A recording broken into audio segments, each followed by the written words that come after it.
Во името на Отца и Сина и Светия Дух. Амин. Возлюбени во Христа Бога, браќи и сестри, Христос воскресе! Вистина воскресе! Христос воскресе! Вистина воскресе! Христос воскресе! Вистина воскресе! Радост ни донесе. Ја донесе радоста, што најдлабоко во срцето свое ја има светите апостоли Лука и Клеопа, патувајќи цели 60 стадии од Ерусалим до малечкото селце Емаус. Ова евангелско четиво е необично инспиративно за уметниците, за сликарите, за филмските работници. Многу често обработувана евангелска тема. Ја слушавме, ката година ја слушаме, и во секоја во една од 7 недели барем еднаш го читаме ова евангелско четиво и секогаш го доживуваме со чувство на топлина, на радост, бидејќи е преполно со дух и со вистина. Лука и Клеопа се движат на кај Емаус, но тажни, претажни, бидејќи како што кажа, а тие кажа еден клучен заклучок за сите нас, врз кој што се потпира севкупната теологија на воскресението. Ние мислевме дека тој е тој што ќе го спаси Израел. И тоа му го кажуваат на самиот Христос, кој што невидливо и незабележливо им се придружи на патот за Емаус. Тие во неговиот лик не можеа да го познаат својот учител, својот сакан рабунин. И сето тоа му го кажа на прашањето зашто расправате, што сте толку тажни? Ти ли си само странец во Ерусалим? Му одговорија и двајца. Сите во Ерусалим знаат што се случи овие дни, само ти не знаеш. Не, им кажа, кажете ми. И тие почна во детали да му раскажуваат за тоа како Христос беше прогонуван, измачуван, иследуван, понижуван, тепан, плукан, биен, распнат, убиен на крстот и погребан. Таа представа за Христа не се совпаѓаше со представата за оно што го очекуваа сите, како може еден толку згазен човек од луѓето да го спасува човештвото и свет. И тој црвец на сомнеш и освои и Лука и Клеопа. И откако кажа се што има да кажа, Христос ги иска. Треба да верувате во се она што светите пророци го запишаа за него, за Христа. И почна Христос од Стариот Завет, во сите книги пророчки, što je zapisano za Mesija, da im kažува во детали, да им ги толкува работите.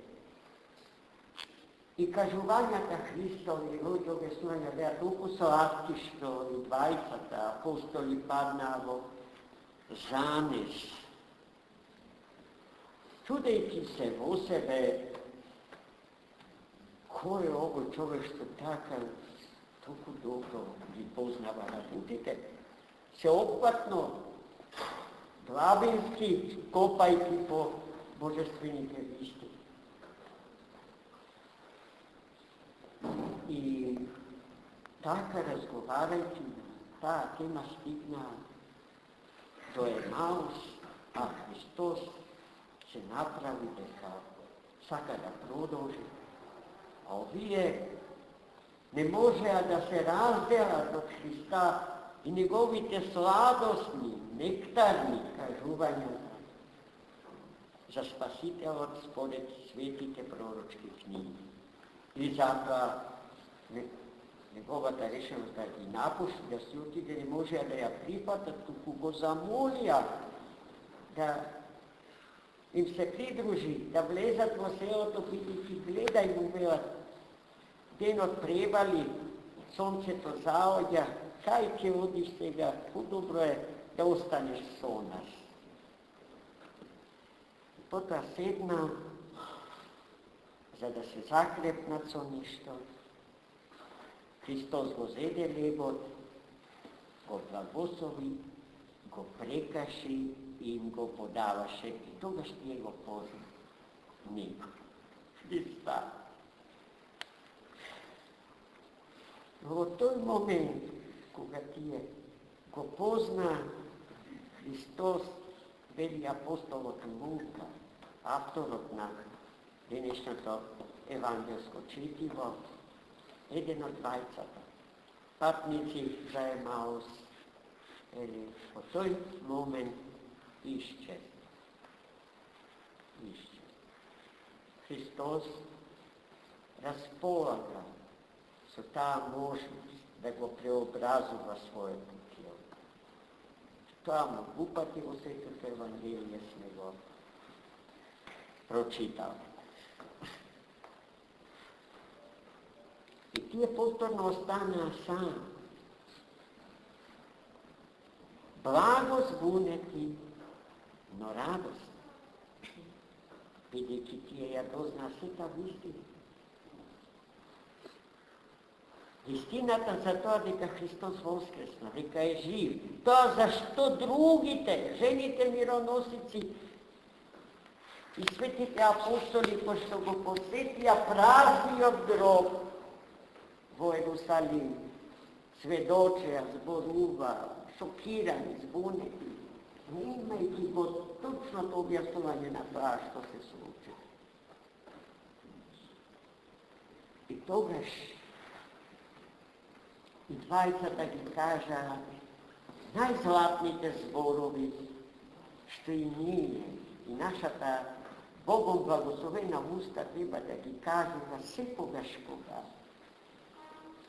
е во заедница со Христа распнатиот и воскреснатиот. Зарем не гореа срцата наши од љубов, од радост, кога ни зборуваше, кога ни го објаснуваше писмото. Таа духовна состојба на апостолите Лука и Клеопа од Емаус да биде наша духовна состојба. Секогаш исполнети со радост и со љубов, со дух и со вистина. Зашто во светото воскресен Христос го пресогради, ја пресогради природата на човек, оштетена од гревот и од смртта. Та во воскресението, токму гревот и смртта се победени. А гревот и смртта не припаѓаат на нашата природа, Tije se natrapnici što sme si gi navlekli. Strašni virusi koji što ja razgraduva природата на човекот. Нив Христос ги победи. Сега природата на човекот е повторно воспоставена, повторно обновена и препородена и подготвена да патува за Емаус, заедно со својот Спасител, до претпортите на светиот Есхат. Но не безусловно. Постои еден услов, кој што треба да го исполни секој од нас посебно во сета своја слобода и по силата на љубовта. Победата што Христос ја извојува над гревот и над смртта, да ја прими и да ја припати како своја. Амин. Христос воскресе.